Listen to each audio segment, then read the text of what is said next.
Salam jumpa saudara-saudaraku.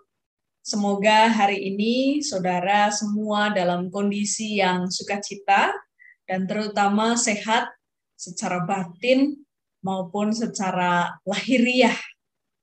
Nah, sebelum kita mengakhiri hari Sabtu ini, marilah kita bersama-sama merenungkan sabda Tuhan serta berdoa bersama untuk mempersiapkan diri, merefleksikan sabda Tuhan. Mari kita berdoa.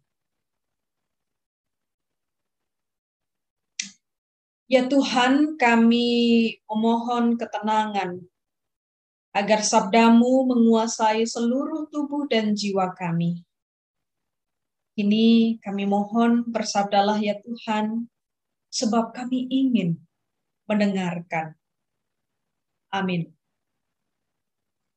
Saudara-saudara, marilah kita membuka Alkitab kita dari Rut pasal 1 ayat 16.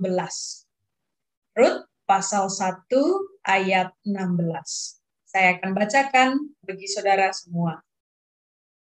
Tetapi kata Rut, janganlah desak aku meninggalkan engkau dan pulang dengan tidak mengikut engkau. Sebab kemana engkau pergi, ke situ jugalah aku pergi. Dan di mana engkau bermalam, di situ jugalah aku bermalam. Bangsamulah bangsaku, dan Allahmulah Allahku. Saudara-saudara, kita tentu familiar dengan kisah ini, kisah Rut Naomi. Rut jelas di dalam kisah ini punya pilihan lain. Dia bisa saja meninggalkan janda Naomi seorang diri.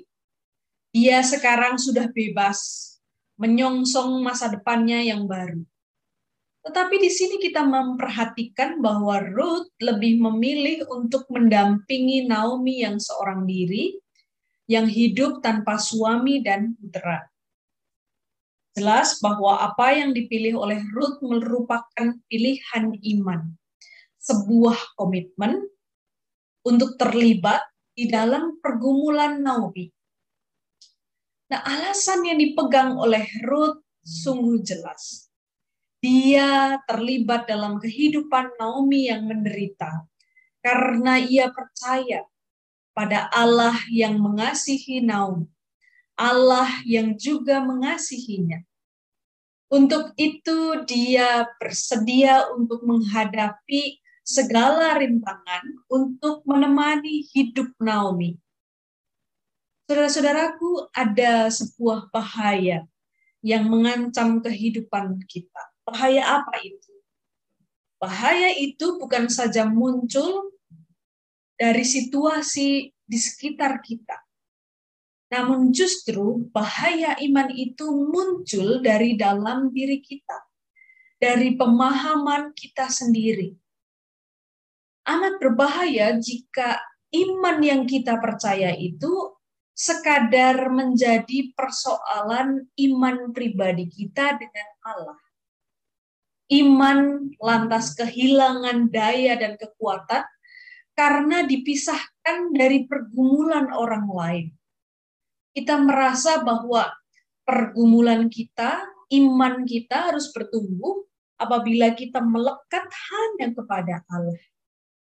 Lalu kita menyingkirkan relasi kita dengan orang lain. Kita menjauhkan diri dari pergumulan dengan orang lain.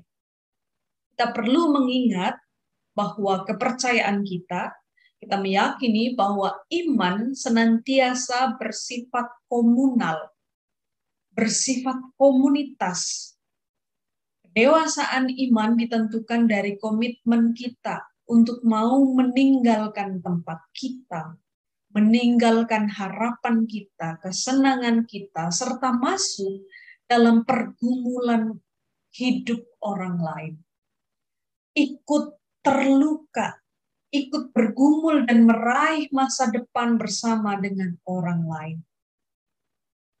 Siapa lagi kalau bukan teladan kita Yesus Kristus yang sudah memberikan teladan tentang prinsip ini. Yesus meninggalkan kemuliaan dirinya dan menjadi manusia. Bahkan dia memilih hidup di antara kita. Bahkan dia bersedia terluka agar kita semua disembuhkan. Saudaraku, kisah Ruth dan Naomi ini menjadi refleksi bagi kita, refleksi beriman kita. Beriman berarti kita memasuki pergumulan sesama dan berbagi kasih dan kehidupan dengan mereka. Iman kepada dan di dalam Allah tidak boleh meniadakan komitmen kita untuk hidup di dalam kasih dengan sesama. Maka dari itu, marilah libatkan diri kita dalam pergumulan dan kehidupan sesama. Amin. Kita berdoa.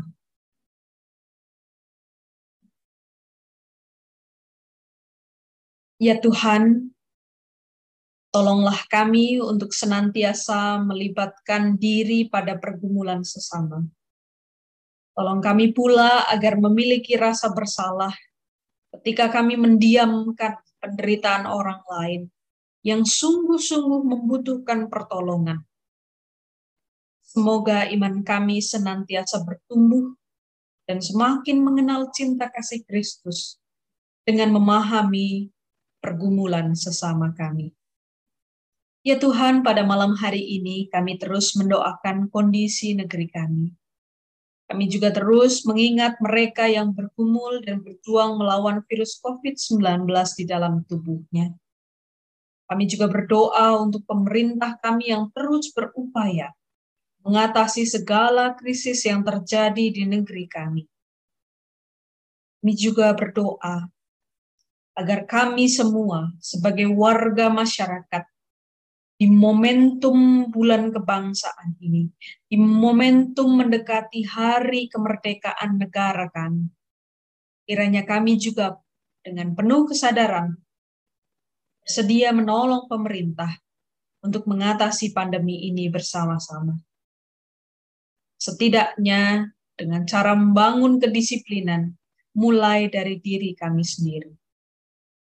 Ya Tuhan, kami beriman bahwa di dalam pergumulan yang kami dan saudara kami hadapi, Tuhan tidak pernah sekali-kali meninggalkan.